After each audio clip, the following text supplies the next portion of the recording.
Mic is on. Honorable Chairman, sir, honorable members of this august House, as I rise to oppose this retrogressive bill, I ask why no government since 1992, when Delhi's special constitutional status was created, be it a BJP government or a Congress government, be it any other color of the political spectrum, be it the same political party at the center and the NCT, or be it different parties, not one of them has tried to overrule two constitution bench judgments. Not tried to overrule two constitution bench judgments on the status. Please. Good. The status of NCT. Why did no government create an authority where the Chief Minister of Delhi is in a minority? Why did no government empower two bureaucrats to overrule an elected Chief Minister? Why did no government make the Honorable LG, who is a constitutional figurehead except in three areas, into a super CM? And finally, why did no government make it available to the LG's powers to appoint heads of regulatory agencies, large number, all of Delhi, for Delhi, by Delhi, funded and budgeted by the NCT government, but the power of appointment of its heads is with the LG. Honorable members of this august House, this government and this bill has done it all. Something not done earlier. Friends, why was it not done earlier?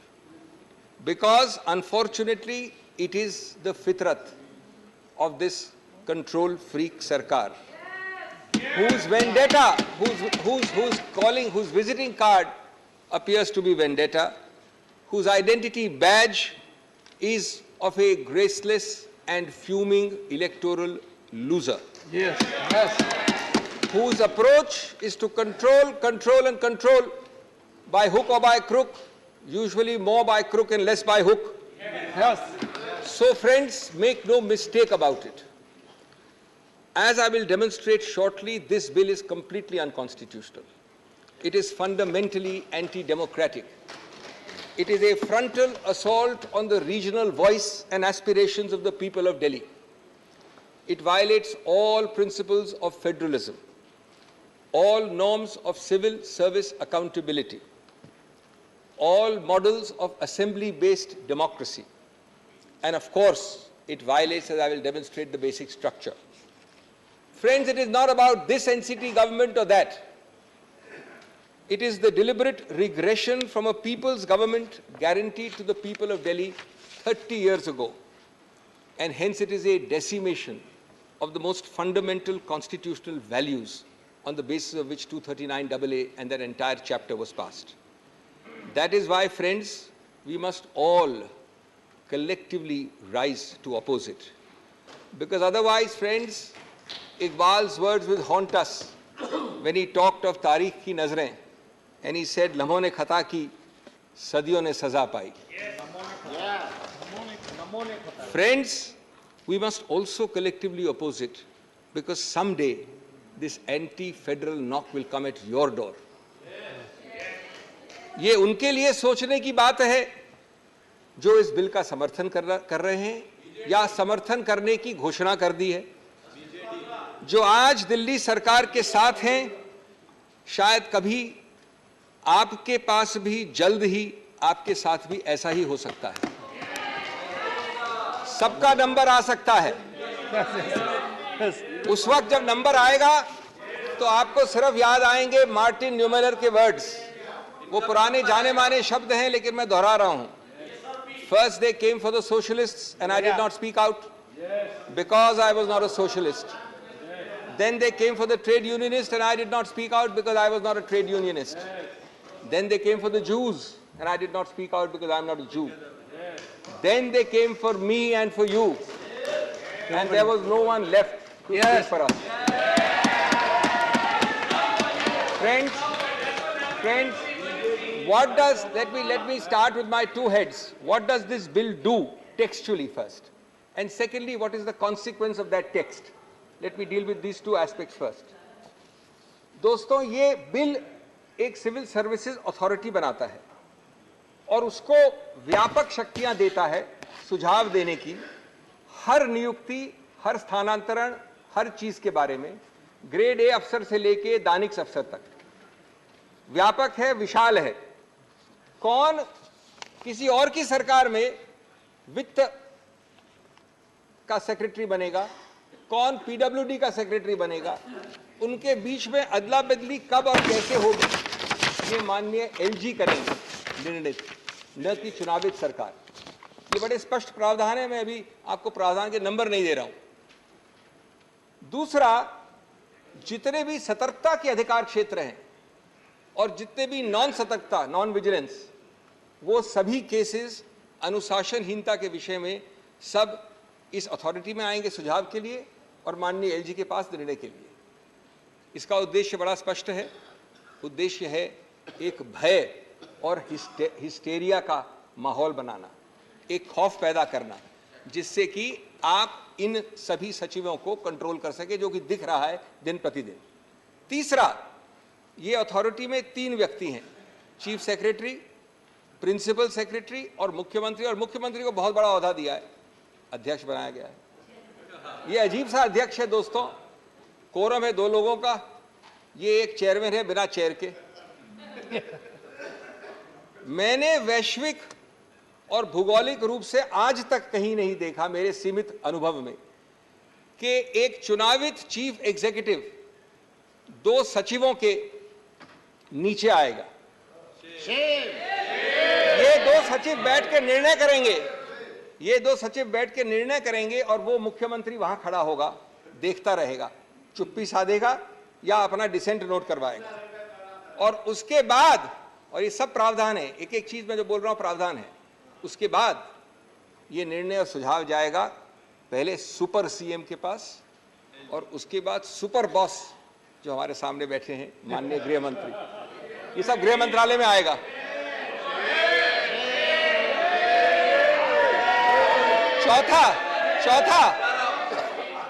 चौथा दोस्तों, बाद में चौथा, जितने boards हैं, समितियां हैं, संस्थाएं हैं, वो सब, और इसमें बहुत हैं, महत्वपूर्ण हैं, अल्पसंख्यक संघ, Delhi सूरेज board, Delhi Jal board, so many, labour welfare board, Waqf board, ऐसे 20 की सूची हमने दी है न्यायालय में। उन सब की बजट बनाएगा ये एनसीटी सरकार। उनके काम होंगे एनसीटी के लिए, एनसीटी के लोगों के लिए, लेकिन उनके अध्यक्ष, उनके हेड को वहीं से अपॉइंट होंगे, सुपर सीएम या गृह मंत्रालय से। 5वां, जो दूरगामी नीतियां हैं सभी सिविल सर्विस के लिए, उनके टेन्योर के लिए, उनके स्थानांतरण के लिए, उनकी नियुक्तियों के लिए, कौन सी पोस्ट नाजुक है, कौन सी पोस्ट सेंसिटिव नहीं है, और उपयुक्तता, वर्ड इस्तेमाल किया सूटेबिलिटी, उपयुक्तता इस अफसर की इस पद के लिए, ये सब, और हेड ऑफ डिपार्टमेंट कौन होना चाहिए, ये सब माननीय सुपर सीएम, और अंततोगत्वा हम जानते हैं कि जो सब चीज करती है नियंत्रण, वो होम मंत्रालय। हर छोटी चीज के लिए, एक हर बड़ी चीज के लिए पूर्ण रूपेण व्यापक निर्बाध टेक ओवर, कब्जा, निर्बाध कब्जा है। माननीय प्रधानमंत्री, माननीय गृह मंत्री, आप जैसे उच्चतम पद पर विराजमान महानुभाव, क्या आप अफसर क्लासेस के लिए निचले से लेके सेक्रेटरी तक नीतियां आप बनाना चाहते हैं? कम से कम वो तो एक छोटे ओहदे वाले मुख्यमंत्री के पास छोड़ दीजिए। Sixthly, friends, the secretary, this is amazing. The annals of history of legislation have not seen bills like this. The secretary of the department is made in charge of preparing and authenticating every memo, including cabinet notes. Not bad yet. Disagreements between the secretary and the minister have to be recorded in writing and then sent to the LG, and the secretary in the act itself, in the bill itself, says that the secretary may write on the note which he sends to the LG why the secretary thinks that the Council of Ministers is taking a decision contrary to law. Any law. Law means any law. Any law of India, in the opinion of the Secretary, is being violated by the Council of Ministers, goes to the LG. It makes, friends, the elected government hollow. A chief minister paralyzed, unable to act. Any minister shivering before his or her secretary. And the bureaucracy looking up to the LG even for sneezing. And the LG, of course, looking up to the Home Ministry. ऐसे हालात को देखकर मुझे वो पुराना शेर याद आया दोस्तों, एक काफिले वालों तुम इतना भी नहीं समझे, लूटा है तुम्हें रहजन ने रहबर के इशारे पर. This bill, friends, eliminates 2 out of the 3 interlocking, fundamental, distinct chains and institutions which form the bedrock of any assembly-based democracy, and therefore they hit at the very root of the basic structure. These 3 interlocking chains, which are discussed in 10 paragraphs of the Supreme Court judgment, I wish somebody had read the judgment carefully before drafting the bill,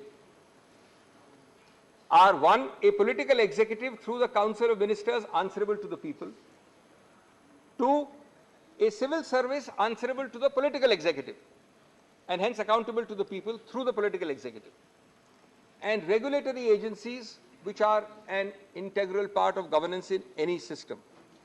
The bill simply eliminates number 2 and 3. Out of 3, it takes away 2. Friends, the object is not to make Hamlet the Prince of Denmark, not even the slave of Denmark, but to take over Denmark itself. It is to make Denmark a hollow shell, substitute NCT for Denmark. Its second impact is that it eliminates the accountability of the civil service completely. In doing so, it eliminates the very concept of Westminster-style democracy, which Delhi is supposed to be fully Westminster-style minus 3 subjects only. The civil service, friends, after this bill, will jump, bend, crawl, answer at the behest of an external agency, be it the Home Ministry or the Super Chief Minister. There is not even a token diarchy of powers between the CM and the LG. It converts an impartial civil service into a dictatorial civil service. Shame. It gives a real example of that forgotten serial which I love to watch and all of you have watched. Yes, Minister. The civil servant is saying only no, Minister. Remember what Nehru said about the ICS. That time, Indian Civil Service says this is neither Indian nor civil, nor does it provide service. I'm not sure how accurately it will apply in 2023, but I think he came very close to it. एक म्यान में 2 तलवार नहीं है ये case. म्यान भी LG के पास है और तलवार भी केंद्र सरकार के पास है. मुख्यमंत्री एक कोने में खड़े होकर तमाशा देख सकते हैं सिर्फ. My third head of submission to this august House, friends. This bill seeks to amend the Constitution by an act of Parliament. The Constitution and the debates underlying it all wanted Delhi to have all powers minus 3. This bill adds a 4th to those 3, and it does it magically without a constitutional amendment. It is indeed magic, even if it is black magic, because you can amend a constitution without a constitutional amendment. Fourth, decimating 2 out of the 3 prongs of a Westminster-style democracy, which has an answerable and accountable civil service and a regulatory agency, clearly violates the basic structure, because the basic structure of an assembly-based democracy includes these 3 interlocking chains. I believe that that would be a very likely Supreme Court conclusion if at all this bill is passed. Fifthly, it also violates the basic structure in another manner.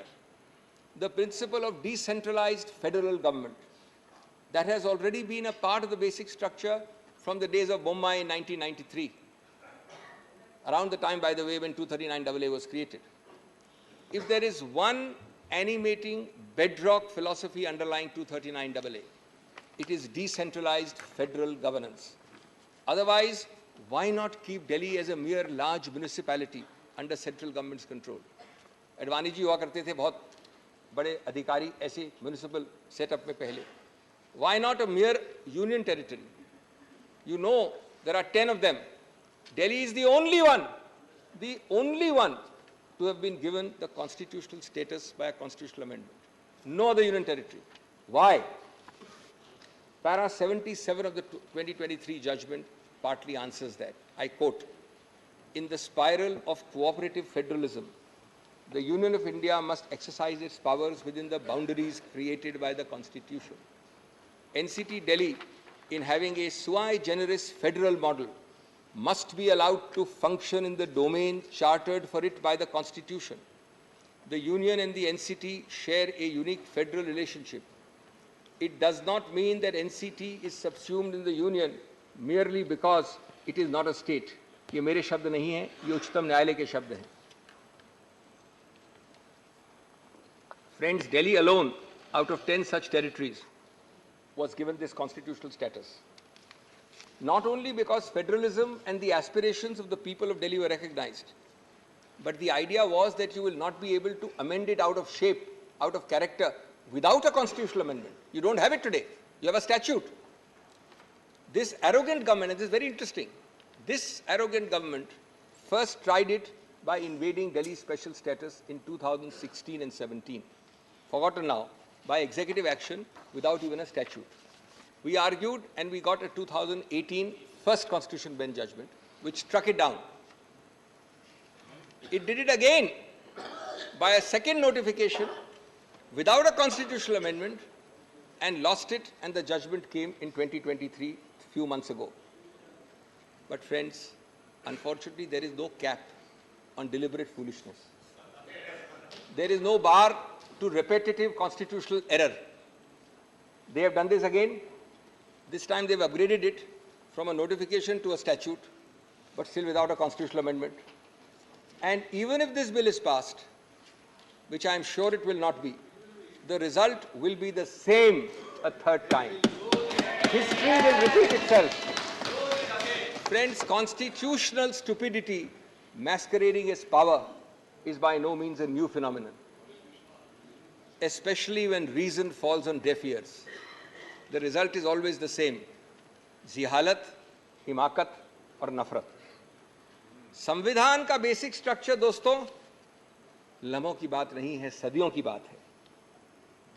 और अगर संविधान को सदियां सुनेगी, लम्हे नहीं, तो हम सबका उत्तरदायित्व बनता है कि हम उस संविधान की आवाज की हिफाजत करें. क्योंकि अदर नहीं तो संविधान चीख चीख कर कहेगा, मुझे लम्हे नहीं, सदियां सुनेंगी, हिफाजत से मेरी आवाज रखना. आज आप केंद्र में हैं, मैं आप पार्टी की बात नहीं कर रहा हूं, मैं बीजेपी की बात कर रहा हूं. आज आप ट्रेजरी बेंच में हैं, कल कोई और होगा. ये कायम रहेंगे कि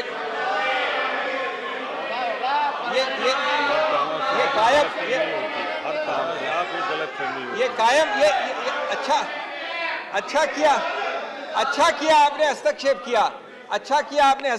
किया, क्योंकि आपके कायम शब्द के लिए मेरे पास एक जवाब है. तुमसे पहले भी वो जो शख्स यहाँ तख्त नशीन था, तुमसे पहले भी जो यहाँ शख्स तख्त नशीन था, उसको भी अपना खुदा होने का इतना ही यकीन था. बल्कि बशीर बद्र को कृपया भूलिए नहीं. आप लोग सब जानते हैं उसको, मुझे भी कोट करते रहते हैं आप में से कई. बशीर बद्र को उसने ही कहा था, शोहरत की बुलंदी भी पल भर का तमाशा है. शोहरत की बुलंदी भी पल भर का तमाशा है. जिस डाल पे बैठे हो वो टूट भी सकती है. तो इसलिए कायम शब्द का इतना अहंकार नहीं होना चाहिए. Sixthly, friends, let me read some seminal words in the 2023 judgment. Now, these are going to take a little bit of time. It's a longish quotation, but it's very important for this House. 10 paras, and I'm only reading selectively, of the Supreme Court. It's completely forgotten. I'll read a little quickly and fast. This is a unanimous judgment, not a single dissent. And these words have been ignored, and they are not my words. Even though it's long, pardon me, allow me to read it. It's the highest court of the country. In a democracy, each word I'm reading is a quotation, and I can assure you these words will come to haunt you. In a democracy, accountability lies with the people who are the ultimate sovereign.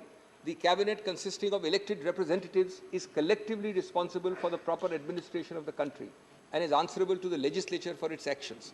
The government is responsible for the decisions and policies of each of the ministers and of their departments. This creates a multi-linked chain of accountability where the legislature is accountable to the people who elected them and the government is collectively responsible to the legislature. It's quite amazing. Collective responsibility is an important component of parliamentary democracies. The day-to-day decisions of the Council of Ministers are to be implemented by a neutral civil service under the administrative control of the ministers in order to ensure that the functioning of the government reflects the preferences of the elected ministers and through them the will of the people. It is essential to scrutinize the link of accountability between the civil service professionals and the elected ministers who oversee them. Under the Westminster parliamentary democracy, civil service constitutes an important component of a triple chain of command that ensures democratic accountability. हर शब्द की धज्जियां उड़ा रहा है ये bill, हर शब्द की. The triple chain of command is as follows. Civil service officers are accountable to the ministers, ministers are accountable to parliament, and thirdly, parliament legislature is accountable to the electorate. An unaccountable and non-responsive civil service may pose a serious problem for governance in a democracy. It creates a possibility that the permanent executive, consisting of unelected civil service officers who play a decisive role in the implementation of government policy, may act in ways that disregard the will of the electorate. In a federal polity, a fundamental question which arises is which would be the more appropriate authority to whom the civil service officers would be accountable. Everything which the bill is saying is dealt with here.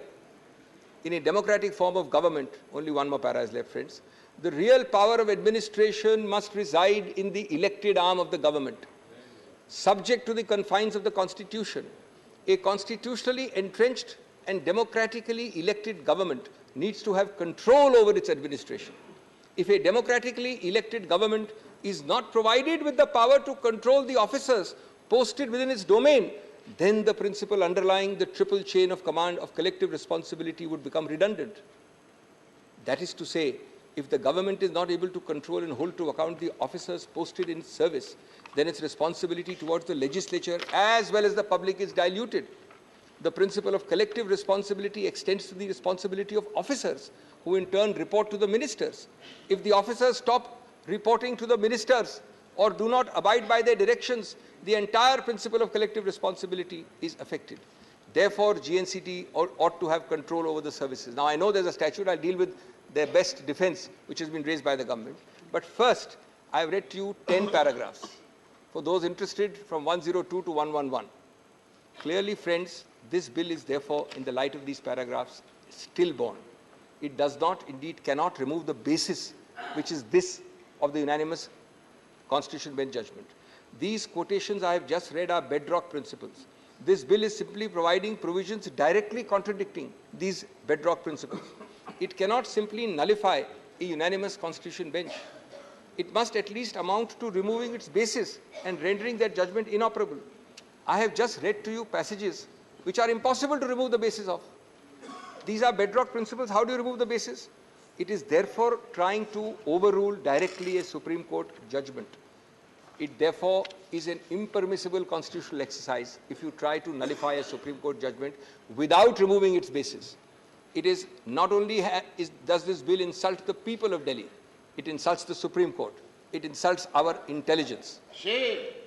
कभी दिल में ख्याल आता है कि जैसे 1935 वाले government of India act में चुनाव जरूर रखे थे, लेकिन पावर नहीं रखा था कुछ भी. क्या यही कॉलोनियल मॉडल का आप कार्यान्वित कर रहे हैं आज इस बिल द्वारा? हम आपको चुनाव दे रहे हैं, पद दे रहे हैं, लेकिन पावर नहीं दे रहे हैं. Is this not an illegal power grab through the back door? Yes. Now, seventhly, friends, I come to the main defense, the only defense of the government, because you should know this, how wrong and how fallacious it is. It is based on clause 7A and B of the article. Can I just read? None of you need to be lawyers to understand this, the text of the, and you'll get the answer automatically. This is the entire defense. Parliament may by law make provision for giving effect to or supplementing, mark the word, for giving effect to or supplementing the provisions contained in the foregoing clauses and for all matters incidental or consequential thereto. Friends, these words on bare text mean that to reinforce, operationalize, effectuate and implement the earlier provisions, which provide the entire architecture for Delhi, Parliament can make laws. This was a provision put so that every time something is to be made to fill a gap, to plug a hole, you don't have to have a constitutional amendment. Parliament is sufficient to plug that hole, to reinforce the Delhi's architecture. Friends, the short point is, can you destroy or decimate that architecture and structure by resorting to a provision that says that the power is exercisable to reinforce it or implement it? ये इस प्रावधान के साथ विश्वासघात नहीं है क्या? 7A and 7B were created when implementing the true letter of you could reinforce or plug the gaps without amending the constitution. It can never be used to destroy, to supersede, to bury that architecture itself. If this ridiculous interpretation is accepted, does it mean that by this brute parliamentary majority, today you have transferred services to the central government, tomorrow you will do this for each item: electricity, parks, highways, Waqf board, labor board? Then why not have Delhi as a municipality? Why create the constitutional architecture? And that too by using clause 7, which says supplement, reinforce, implement, incidental. At the end of para 46 of the 23 judgment, which nobody appears to have read, as far as the bill makers are concerned, it says again, if we interpret the phrase insofar as such matter is applicable in a manner, insofar as such matter is applicable to union territories, in a manner to exclude a greater number of entries than what is already excluded, that is, in addition to 3, it will defeat the very purpose of granting a special status to NCT. This is the Supreme Court in para 46. In other words, friend, this government, like Alice in Wonderland, says words will mean what I say they will mean. That's their interpretation of 7. I will use 7 as a Brahmastra, not to supplement and implement 239AA, but to supplant it, to reduce it to vanishing point. The scalpel created to heal, to cauterize, to cure, to fill gaps, to make you more healthy, will now be used to stab and kill. Obviously, only Alice in Wonderland in this government is on the same page on this. दोस्तों, ये सब प्रावधान जैसे clause 7 है और इस तरह प्रकार के प्रावधान कई जगह होते हैं, आम चीज़ है, लोगों की आवाज़ को ज़्यादा सशक्त बनाने के लिए है, विकास और समृद्धि की गति और दिशा को प्रोत्साहित करने के लिए है, न कि वोट डालने वाली जनता को निहत्था बनाने के लिए, उसको बेबस करने के लिए। इस बिल ने ऐसे सभी उद्देश्यों को अपने माथे पे उल्टा करके लग दिया है। संविधान को इस प्रकार से विकृत करेंगे आप तो परवीन शाकर के शब्द पूरी तरह से लागू होंगे। ए मेरी गुलजमी तुझे चाह थी एक किताब की, अब संविधान वाली किताब की बात कर रहे हैं। ए मेरी गुलजमी तुझे चाह थी किताब की, अहले किताब का मगर क्या तूने हाल कर दिया। Those in the treasury benches adopting this are actually distorting it out of recognition. The fundamental error of the central government and of the Honorable Home Ministry is to confuse the existence of power with the validity of its exercise. For the last several days, we have been hearing curtain raisers coming from the Home Ministry that we have the power. We are not talking about competence. The question is, if you have the power, its existence is subject to substantive limits. 3-4 minutes more. What you do not have is the power to cross the Lakshman Rekha, which this bill is designed to cross. The question of competence to pass a law, which I am not at all addressing here, is quite different from whether the law is a valid exercise of such competence. Not when it violates the basic structure, not when it violates substantive provisions. Friends, the bill is designed to violate specifically all those substantive limits. This is beyond the remit of any statutory bill. Whether even a constitutional amendment can do it, we will see when they bring a constitutional amendment in a 4th round. But the statute being lower than the Constitution must go. The Constitution is itself challengeable if it violates the basic structure. That stage has not come. Turning now to my 8th head, and I'm finishing very quickly, just give me a few minutes more. It is convenient to forget, and this you'll be interested to know, now that we are having a bill, we tend to forget this. There were no exigent circumstances on 19th of May when you pass the ordinance. The Supreme Court has said in 100 judgments, you must demonstrate how, quote unquote, it is necessary to take immediate action. Immediate necessity is distinguished from mere desirability. These are not my words, they are Supreme Court words. Expression necessity coupled with immediate action conveys the sense that it is imperative due to an emergent situation to promulgate an ordinance. Now I want to tell you, on 11 May, 2 महीने की जिरे और बहस के बाद ये constitution bench ने निर्णय दिया। 6 दिन बाद 17 मई को कैबिनेट ने अप्रूव कर दिया ऑर्डिनेंस, लेकिन पारित नहीं किया, घोषित नहीं किया, क्योंकि वो जानते थे 2 दिन बचे हैं अभी उच्चतम न्यायालय के बैठने के लिए। 19 तारीख को उच्चतम न्यायालय अवकाश पे जा रही थी। The revised time given to you by the LOP was 1 second. Some of my friends here are prepared to donate some time. 30 minutes. You have left only 13 minutes for Mr. Chidambaram. 2 minutes more. 2 minutes more. So you will leave 11 minutes for him. Yes, yes. Then there are other people to donate time to us. There are other people. On 19th May. 1 second. 1 second. Important legislation रहने के ये जरूरी है कि बहस अच्छी हो रही है। बहुत दिन के बाद बहस अच्छी हो रही है, सभी लोगों को सुनने में आ रहा है और नॉलेजेबल है, तो आप कंसीडर करिए, आपके हाथ में है, और एक 10 मिनट एक्सटेंड कर दीजिए। Every minute used by you, doctor, will cut into the time of Mr. Chidambaram. No, initially both were given equal time. Then his time was increased. माननीय अध्यक्ष, Go ahead. माननीय अध्यक्ष महोदय, Last 1 minute. 17 तारीख को ये अप्रूव हो गया कैबिनेट द्वारा। इसको आप 19 की शाम को 5 बजे के बाद जब मैं घर जा रहा था कोर्ट से क्यों लाए? क्योंकि आपको मालूम है कि 19 तारीख लास्ट डे था कोर्ट के फंक्शनिंग का, उसके बाद अवकाश थी। क्या you wait for 2 days fearful that the Supreme Court is sitting till 19th May? Is this not cheap tactics and chicanery at its worst? The deleterious effects of this ordinance were visible in the last 2 or 3 months it's been there. Governance is at a standstill. 2 bureaucrats are threatening to take majority decisions over the Chief Minister's head. The LG daily trespasses in all domains of elected reps. Heads of bodies funded and operated by NCT are approved and controlled by the Home Ministry. NCT is reduced to a fiefdom of the central government. Insubordination is at its peak. हमारी बात आप सुनते, मैं बस अंत कर रहा हूँ 1 मिनट में। हमारी बात तो आप सुनेंगे नहीं, सुनते नहीं हैं।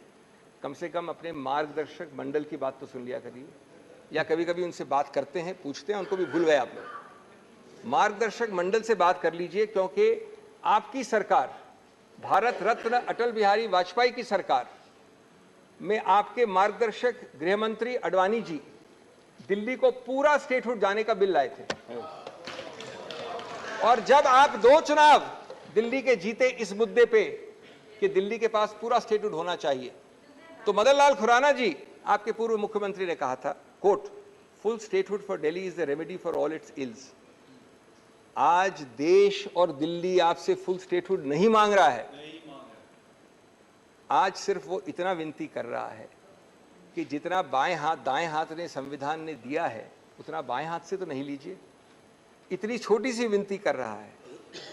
जहां तक दुख और आक्रोश का सवाल है, ये एक दुखद और खतरनाक प्रस्तावित कानून है दोस्तों। अंत करूंगा मैं ये कहकर कि ये दिल्ली के बारे में शेर बिल्कुल उपयुक्त बैठाता है ये बिल, ये प्रस्तावित कानून। चेहरे पे सारे शहर के गर्द मलाल है, जो दिल का हाल है वही दिल्ली का हाल है, दुख और आक्रोश का हाल है। Dr. Sudhanshu Trivedi, 20 minutes.